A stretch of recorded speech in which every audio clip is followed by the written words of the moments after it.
Allah is calling you. যেন এখান থেকে কিছু নোট নিয়ে যেতে পারি এবং যে কোনো জায়গায় আমরা যেন এই বিষয়ে সবাই কিছু কথা বলতে পারি। আশা করি এরকম মনোযোগ এবং মন মাইন্ড নিয়ে আপনারা বসবেন। তোমরা সবাই রাজি তো? যেহেতু আমি একটু সময় মেনটেন করতে পারি নাই, যার কারণে সবার নিকট আমি ক্ষমা চেয়ে নিচ্ছি যে সঠিক সময়ে আমি আসতে পারিনি। আপনাদের হয়তো একটু কষ্ট হবে, আশা করি ক্ষমা সুন্দর দৃষ্টিতে আমার আলোচনাটা শুনবেন। সংস্কৃতি, প্রথমত আমরা বুঝবো সংস্কৃতি জিনিসটা কি। স্বয়ং কীর্তি, এটা হলো সংস্কৃতি। একটা ব্যক্তি, জাতি, তাকে চেনার জন্য যে কিছু চিহ্ন আলামত আছে, তার কীর্তি আছে, এটাই মূলত সংস্কৃতি। যেমন একটা মানুষ যদি রাস্তায় মরে পড়ে থাকে, তখন আমরা এই মানুষটাকে কবরে দিব নাকি শ্মশানে দিব, এরকম একটা প্রশ্ন আসে না? তখন আমরা তাকে তালাশ করি, তার মধ্যে এমন কি চিহ্ন আছে, সিনড্রোম আছে, যে এই চিহ্ন দিয়ে আমি বুঝবো সে মুসলমান। এটাই হলো সংস্কৃতি। তাহলে মরার পরে আমরা এত কিছু খুঁজি, জীবনে আমরা যখন চলাচল করি, বাস্তব জীবনেও কিন্তু আমাদের মধ্যে এই বিষয়টা থাকতে হবে যে আমি মুসলমান নাকি অন্য ধর্মাবলম্বী, না কি আমি কি। চাকমাদের দেখলে কিন্তু আমরা চিনতে পারি যে ওরা চাকমা, তাদের পোশাক আশাক, চাল চলন, কথাবার্তা প্রকাশিত হয়, চেহারা। চায়নাদেরকে আমরা চিনতে পারি। তো এইভাবে একটা জাতিকে আমরা চিনি তাদের সংস্কৃতির মাধ্যমে। তো এই সংস্কৃতিটাকে আমরা বুঝি একটা অঙ্গে আমরা নিয়ে গেছি, একটা অঙ্গনে নিয়ে গেছি। সংস্কৃতি মানে আমাদের দেশের সাংস্কৃতিক অনুষ্ঠান বলতে গান বাদ্য হবে, নাচানাচি হবে, নৃত্য থাকবে, তাই না? এটাকে আমরা সংস্কৃতি অনুষ্ঠান বলি। মূলত আমরা এখানে আলোচনা ইসলামের সংস্কৃতির গুরুত্ব ও রূপরেখা। তো রূপরেখাটা কি, গুরুত্বটা কি?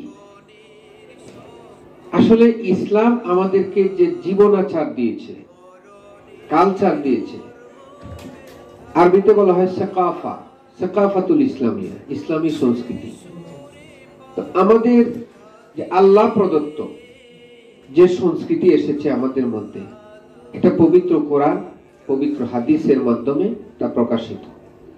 যেমন কোরআনে কারিমে এসেছে, ওয়ামা আতাকুমুর রাসূলু ফাখুযুহু ওয়ামা নাহাকুম আনহু ফান্তাহু, যে আমার রাসূল তোমাদের কাছে যা কিছু নিয়ে এসেছে তা গ্রহণ করো, মানে সংস্কৃতি হিসেবে গ্রহণ করো।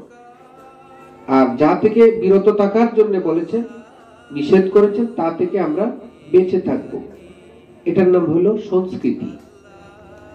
যেমন আজকে যদি প্রশ্ন করা হয় যে আপনি দাড়ি রাখলেন কেন, দাড়ি কেন রাখলেন, এই প্রশ্ন করলে উত্তর আসবে যে দাড়িটা আমি রেখেছি নবীদের সুন্নত হিসেবে। তো এটা কিন্তু ইসলামের একটা সংস্কৃতি, এই দাড়িটা রাখা। যদিও শিখেরা দাড়ি রাখে, ভারতের শিখ, তো এটা তাদের একটা সংস্কৃতি, আমাদের একটা সংস্কৃতি। শিখের দাড়ি দেখলেই আপনি বুঝবেন এটা শিখদের দাড়ি, মুসলমানদের দাড়ি দেখলে বুঝবেন এটা মুসলমানদের দাড়ি। এই জন্যই কিন্তু এখানে একটা চিহ্ন দেওয়া হয়েছে যে অন্তত এক মুষ্টি দাড়ি হবে, এটা মুসলমানদের দাড়ি। এইভাবে মানে প্রত্যেকটা বিষয় হলো ইসলামের, প্রতিটা নির্দেশনা হলো ইসলামের সংস্কৃতি। আমরা যে ফজরের সময় ঘুম থেকে উঠি, কত কষ্ট। ফজরের টাইমে যারা ঘুম থেকে উঠেন তারাই বুঝেন।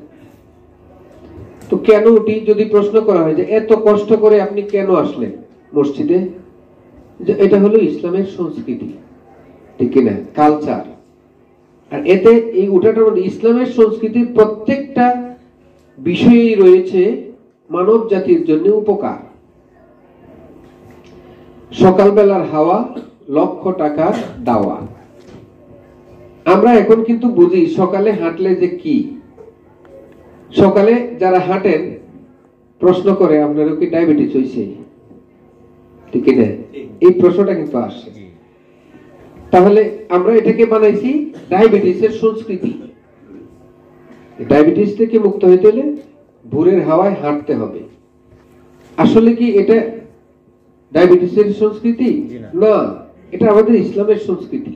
রাসূলুল্লাহ সাল্লাল্লাহু আলাইহি ওয়াসাল্লাম ফজরের নামাজ পড়েই তিনি হাঁটতেন, যে ফাইদা কুদিয়াতিস সালাহ ফান্তাশিরু ফিল আরদ, নামাজ যখন শেষ হলে আপনি জমিনে ছড়িয়ে পড়েন। এখন আসেন, এই যে আমরা এখানে আসলাম, আজকে যে অনুষ্ঠান করলাম, ব্যবসা করা কি ইসলামের সংস্কৃতি? অবশ্যই। ফান্তাশিরু ফিল আরদ ওয়াবতাগু মিন ফাদলিল্লাহ, আল্লাহর অনুগ্রহ তালাশ করো। এটা নামাজ যখন শেষ হলো, এটা ইসলামের সংস্কৃতি। আবার ইসলামের সংস্কৃতি হলো তুমি রুটি রুজির ব্যবস্থা করো, জীবিকার অনুসন্ধান করো। এখন আমরা ছড়িয়ে পড়লাম, এক একজন এক এক ভাবে আমরা রুজি করার চেষ্টা করলাম, জীবিকার অন্বেষণ করলাম। এটার কথা আল্লাহ পাকও বলে দিয়েছেন। এই যে এক একজন এক এক ভাবে যায়, এখানে সবাই কি পুরস্কৃত হন? হন না। ইন্না সা'য়াকুম লাশাত্তা, এক একজনের প্রচেষ্টা এক এক রকম, ভিন্ন হয়। কেউ আল্লাহতে এসেছেন, এখানে শাইন করতেছেন, উইনার হইতেছেন। আর কেউ আগের মতোই রয়ে গেছেন যেমন ছিলেন, ঠিক না? তো এই যে ব্যবসা, এই ব্যবসাটা হলো ইসলামের একটা সংস্কৃতি। কেমন সংস্কৃতি?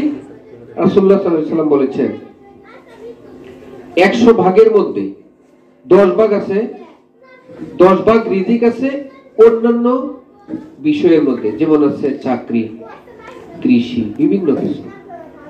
ব্যবসার মধ্যে রয়েছে 90 ভাগ। সুবহানাল্লাহ বলে। মানে ব্যবসার মধ্যে রিজিক রয়েছে 90 ভাগ, আর 10 ভাগ হলো অন্যান্য। যেমন আমরা শিক্ষকতা করি, কেউ ইমামতি করেন, বিভিন্ন পেশায় জড়িত, ডাক্তার। কিন্তু সবচাইতে বড় হলো ব্যবসা।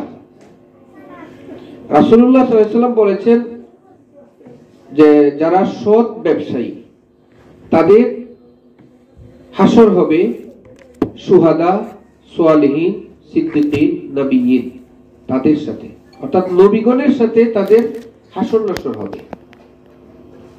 যারা সৎ ব্যবসায়ী তাদের হাসর নাসর হবে নবীদের সাথে। এই বিষয়টা একটু খেয়াল করেন, এগুলি হলো ইসলামের সংস্কৃতি। আপনারা যে এখানে এসেছেন, এটাকে ইবাদত মনে করুন। ইবাদত মনে করে আপনি যদি ইসলামের সংস্কৃতিকে হৃদয়ে লালন করেন, এবং আপনি যখন হাঁটবেন তখন চিন্তা করবেন যে আমি ইসলামের একটা সংস্কৃতি পালন করছি, আমি ব্যবসা করতেছি, আমি সৎভাবে ব্যবসা করতেছি। এইভাবে যখন হাঁটবেন তখন আপনি দুনিয়া ও পরকালীন উন্নতি লাভ করতে পারবেন। কি নাকি কোনো সন্দেহ আছে? তখন আপনার মধ্যে কোনো 2 নম্বরই চিন্তাই আসবে না। আপনি কখনো কোম্পানিকে ঠকাতে পারবেন না, কখনো আপনি গ্রাহককে ঠকাতে পারবেন না। যখন আপনার মাথায় এই চিন্তাটা আসবে যে আমি একজন সৎ ব্যবসায়ী হতে চাই এবং আমি পরকালীন উন্নতি চাই, আমার হাসর নাসর হবে নবীদের সাথে, শহীদদের সাথে, এবং সিদ্দিকিন, সত্যবাদীদের সাথে, সালিহিন, নেককারদের সাথে। এই চিন্তা যখন আপনার মাথায় আসবে তখন আপনি অনর্থক মানুষের সামনে প্রলোভন দেখাবেন না। আপনার মধ্যে যা আছে, আল্লাহতে যা আছে তা বলবেন, বেশি বলার চেষ্টা করবেন না। কোনো দরকার আছে? দরকার নেই। আল্লাহতে যা আছে এতটুকু আপনি বলেন। তো এইভাবে আমরা ইসলামের প্রতিটা নির্দেশনাই হলো সংস্কৃতি, এটাই হলো রূপরেখা। আর এটার গুরুত্বটা কি? ইসলামী সংস্কৃতি যারা অনুসরণ করেন তারা দুনিয়া ও আখিরাতে সম্মানিত হন, দুনিয়া ও আখিরাতে সম্মানিত হন। কেউ যদি এই প্রশ্ন করেন যে হুজুর, যারা ইসলামী সংস্কৃতির অনুসরণ করেন তারা তো দেখতেছি এই দুনিয়াতে সবচেয়ে বেশি সমস্যাগ্রস্ত, নির্যাতিত, নিপীড়িত, মাজলুম, ঠিক না? তো এটা কেন? হ্যাঁ, এখানে বিশাল একটা পরীক্ষার বিষয় আছে। আল্লাহ রাব্বুল আলামিন যাকে বেশি ভালোবাসেন তাকে পরীক্ষাটা একটু কঠোর ভাবে নেন। মৌখিক পরীক্ষা যখন নেওয়া হয়, যারা মাস্টার্স পরীক্ষা দিয়েছেন, একটা ভাইবা পরীক্ষার মুখোমুখি হয়েছে, অনার্সে যারা পড়েছেন ভাইবা পরীক্ষার মুখোমুখি হয়েছে, আপনারা লক্ষ্য করে দেখবেন স্যাররা কিন্তু প্রশ্ন সবাইকে সমান প্রশ্ন করে না। কাউকে নাম জিজ্ঞেস করে, যাও বাবা যাও, বিদায়। মানে উনি জানেন তার ভিতরে আছে কি, আর বেশি দিগানো লাগবে না। তো আল্লাহ রাব্বুল আলামিন এই পৃথিবীতে মানুষকে প্রশ্ন করেন, পরীক্ষা করেন। ওয়ালানাবলুওয়ান্নাকুম বিশাইইম মিনাল খাউফি ওয়াল জুই ওয়া নাকসিম মিনাল আমওয়ালি ওয়াল আনফুসি ওয়াস সামারাত। এইভাবে বিষয়গুলির পরীক্ষা কিন্তু আল্লাহ পাক নেবেন। কাউকে কষ্ট দিয়া, কাউকে ভয় দিয়া, কাউকে ক্ষুধা দিয়া, ফসলাদি নষ্ট করে বিভিন্ন ভাবে পরীক্ষা নিবেন। আমাদের আলহারাতে এক সময় আগুন লেগেছিল, এখানে আগুন লাগায় অনেক টাকার ক্ষয়ক্ষতি হয়েছে। তো এটা যদি আমরা চিন্তা করি যে এটা আমাদের উপর একটা পরীক্ষা, সেটাকে যদি আমরা সকল গ্রাহক এবং যারা এখানে আছেন পরিচালক হিসেবে সবাই যদি এটাকে এইভাবে নেন যে এবছর আমরা কিন্তু লভ্যাংশ নেব না, কারণ আমরা কি ক্ষতিগ্রস্ত হয়েছি, ঠিকই এবছর কিন্তু আমরা লভ্যাংশ নেইনি। এখন যদি গ্রাহক প্রশ্ন করে এইভাবে, এটা তো ক্ষতি হয়েছে তাদের, আমাদের কি, আমাদের লাভটা আমাদেরকে দিয়ে দাও, তাহলে আমাদের কিন্তু এই ইসলামী সংস্কৃতির অনুসরণ তিনি করলেন না, ইনসাফ হলো না। তো ইসলামী সংস্কৃতিটা হলো ব্যবসার ক্ষেত্রে আদল ইনসাফ। আদল ইনসাফ, আদলটা হলো ন্যায় বিচার, এবং আপনি ইনসাফ করবেন, জুলুম করতে পারবেন না। এটা হলো ইসলামী সংস্কৃতির সবচেয়ে বড় একটি রূপরেখা। একজন লোক তিনি সঠিকভাবে কার্য সম্পাদন করতে পারলেন না, তিনি কি পুরস্কৃত হবেন? আমাদের এমডি স্যারের কাছ থেকে কোনো পুরস্কার পাবেন? পাবেন না। কিন্তু লাঞ্ছনাও যেন না পান সেদিকে খেয়াল করতে হবে। তিনি পারলেন না বলে যেন তিনি জুলুমের শিকার না হন, তাকে তিরস্কার করা যাবে না। পুরস্কার আপনি না দেন, কিন্তু তিরস্কার করতে পারবেন না। এটাও একটা ইসলামের রূপরেখা। কারণ রাসূল পাক সাল্লাল্লাহু আলাইহি সাল্লামের খাদেম ছিলেন আনাস বিন মালিক রাদিয়াল্লাহু তাআলা। 10 বছর তিনি খাদেমদার ছিলেন নবীজির। তো কোনদিন বলেন নাই তুমি কেন এটি করলে না, এরকম ভাবে তিরস্কার করেন নাই, তাকে পুরস্কৃত করেছেন।